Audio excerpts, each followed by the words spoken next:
Hello friends, എല്ലാവർക്കും Sumi's tasty kitchen എന്ന YouTube ചാനലിലേക്ക് സ്വാഗതം.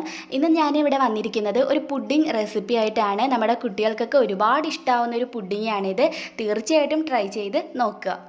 അപ്പോൾ എങ്ങനെയാണ് ഇത് ചെയ്യുന്നത് എന്ന് നോക്കാം. ഞാനിവിടെ അതിന് വേണ്ടിയിട്ട് 8 ബിസ്ക്കറ്റാണ് എടുത്തിട്ടുള്ളത്. ഞാൻ മാരി ബിസ്ക്കറ്റാണ് എടുത്തിട്ടുള്ളത്. നമുക്കിഷ്ടമുള്ള ബിസ്ക്കറ്റ് ഇതിനായിട്ട് എടുക്കാം. ഞാൻ ബിസ്ക്കറ്റ് നന്നായിട്ടൊന്ന് പൊടിച്ചെടുത്തു. ഇത് നമുക്ക് ഇനി ഒരു സൈഡിലോട്ട് മാറ്റി വയ്ക്കാം. അടുത്തതായിട്ടൊരു പാൻ എടുത്ത് വെക്കുക. ഇതിലേക്ക് ഒരു 2.5 ഗ്ലാസ് പാല് ഒഴിച്ചു കൊടുക്കാം. ഇനി നമുക്ക് പൊടിച്ചെടുത്ത് വെച്ച ബിസ്ക്കറ്റ് ഇതിലേക്ക് ഇട്ട് കൊടുക്കാം. അടുത്തതായിട്ട് ഞാൻ കസ്റ്റാർഡ് പൊടിയാണ് ഇതിലേക്ക് ചേർക്കുന്നത്. ഈ കസ്റ്റാർഡ് പൗഡർ നമുക്ക് എല്ലാ സൂപ്പർ മാർക്കറ്റിലും കിട്ടുന്നതാണ്. 2 ടേബിൾ സ്പൂൺ കസ്റ്റാർഡ് പൗഡറിലേക്ക് കുറച്ച് പാലൊഴിച്ച് നന്നായിട്ട് മിക്സ് ചെയ്യുക. മിക്സ് ചെയ്തതിന് ശേഷം നമുക്ക് ഈ പാലിൻ്റെ കൂട്ടിലോട്ട് ഒഴിച്ചു കൊടുക്കാം. ഇനി ഇതിലേക്ക് ഞാൻ ചേർക്കുന്നത് വിപ്പിംഗ് ക്രീമാണ്. ഞാൻ ഇവിടെ ഉപയോഗിച്ചിരിക്കുന്നത് അമൂൽ വിപ്പിംഗ് ക്രീമാണ്. ഇതിന് പകരം നമ്മൾ സാധാരണ കേക്ക് ഉണ്ടാക്കുമ്പോൾ റെഡിയാക്കുന്ന വിപ്പിംഗ് ക്രീമും ഉപയോഗിക്കാം.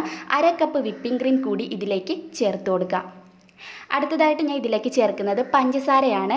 അതും ഒരു 1/2 കപ്പ് വേണം ഇതിലേക്ക് ചേർക്കാൻ വേണ്ടിയിട്ട്. ഇനി ഇതെല്ലാം കൂടി നല്ലപോലെ മിക്സ് ചെയ്യുക. മിക്സ് ചെയ്തതിന് ശേഷം മാത്രമേ അടുപ്പിലോട്ട് വെക്കാൻ പാടുള്ളൂ. പിന്നെ ഞാൻ ഒരു 5 ടേബിൾ സ്പൂൺ ചൈന ഗ്രാസ് എടുത്തിട്ടുണ്ട്. ഇത് അടുപ്പിലോട്ട് വെക്കുന്നതിന് മുമ്പ് തന്നെ നിങ്ങൾ ചൈന ഗ്രാസ് ഒന്ന് കുതിർത്ത് വെക്കാൻ വേണ്ടിയിട്ട് വെക്കുക. ഞാനൊരു 5 ഗ്രാം ചൈന ഗ്രാസ് ഒന്ന് കുതിർക്കാൻ വേണ്ടി വെച്ചിട്ടുണ്ട്. ഞാൻ പാല് ഒന്ന് അടുപ്പിലോട്ട് വെച്ചിട്ടുണ്ട്.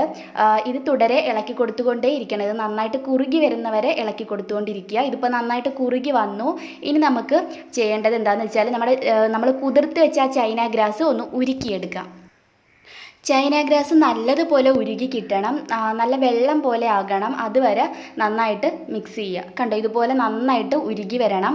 ഇനി ചെയ്യേണ്ടത് എന്താണെന്ന് വെച്ചാൽ ഇത് ചൂടോടുകൂടി തന്നെ നമ്മൾ ചൂട് പാലിലോട്ട് ഒഴിച്ചു കൊടുക്കണം. എന്നാൽ മാത്രമേ പുഡിങ് സെറ്റായിട്ട് കിട്ടത്തുള്ളൂ. ഇനി നല്ലപോലെ ഒന്ന് മിക്സ് ചെയ്യാം. മിക്സ് ചെയ്തതിന് ശേഷം ഈ ചൂടോടുകൂടി തന്നെ നമ്മൾ റെഡിയാക്കുന്ന പുഡിംഗ് ട്രേയിലോട്ട് ഒഴിക്കണം. ഞാനിപ്പോൾ ഒരു പുഡിംഗ് ട്രേ എടുത്തിട്ടുണ്ട്. ഇതിലേക്ക് നമുക്ക് കുറച്ച് ബട്ടർ എല്ലായിടത്തും ഒന്ന് സ്പ്രെഡ് ചെയ്ത് കൊടുക്കാം. ഈ പുഡിംഗ് പെട്ടെന്ന് ഈ ടിന്നിൽ നിന്നും വിട്ട് കിട്ടാൻ വേണ്ടിയിട്ടാണ് നമ്മൾ ഇതുപോലെ ബട്ടർ ഇതിലേക്ക് സ്പ്രെഡ് ചെയ്ത് കൊടുക്കുന്നത്. ഇനി നമുക്ക് ആ ഒരു പുഡിങ്ങിൻ്റെ കൂട്ട് ചൂടോടുകൂടി ഇതിലേക്ക് ഒഴിച്ചു കൊടുക്കാം.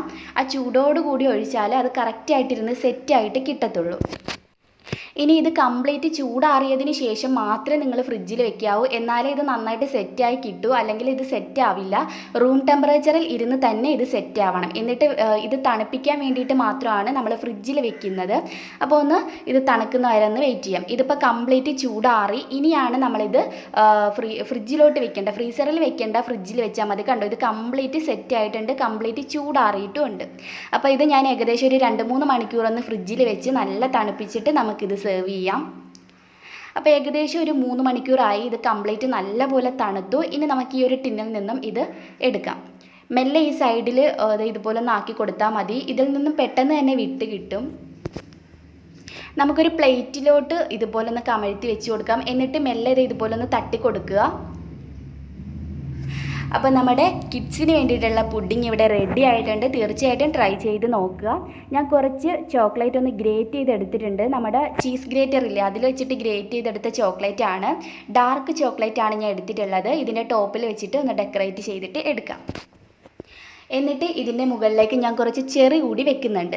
കുട്ടികൾക്കൊക്കെ ഒരുപാട് ഇഷ്ടമാവും. തീർച്ചയായിട്ടും ട്രൈ ചെയ്ത് നോക്കുക. വീഡിയോ ഇഷ്ടമായിട്ടുണ്ടെങ്കിൽ തീർച്ചയായിട്ടും ലൈക്ക് ചെയ്യാൻ മറക്കരുത്. അതുപോലെ നിങ്ങളുടെ ഫ്രണ്ട്സ് ആൻഡ് ഫാമിലിക്കൊക്കെ ഷെയർ ചെയ്ത് കൊടുക്കുക.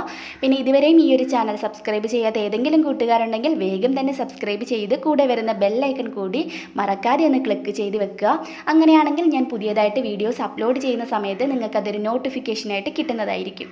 അപ്പോൾ തീർച്ചയായിട്ടും ഒന്ന് ട്രൈ ചെയ്ത് നോക്കുക. നിങ്ങളുടെ അഭിപ്രായങ്ങൾ അറിയിക്കാൻ മറക്കരുത്. നമുക്കൊരു പുതിയൊരു റെസിപ്പി വീഡിയോ ആയിട്ട് വീണ്ടും കണ്ടുമുട്ടാം. അതുവരേക്കും ബൈ ബൈ, ടേക്ക് കെയർ.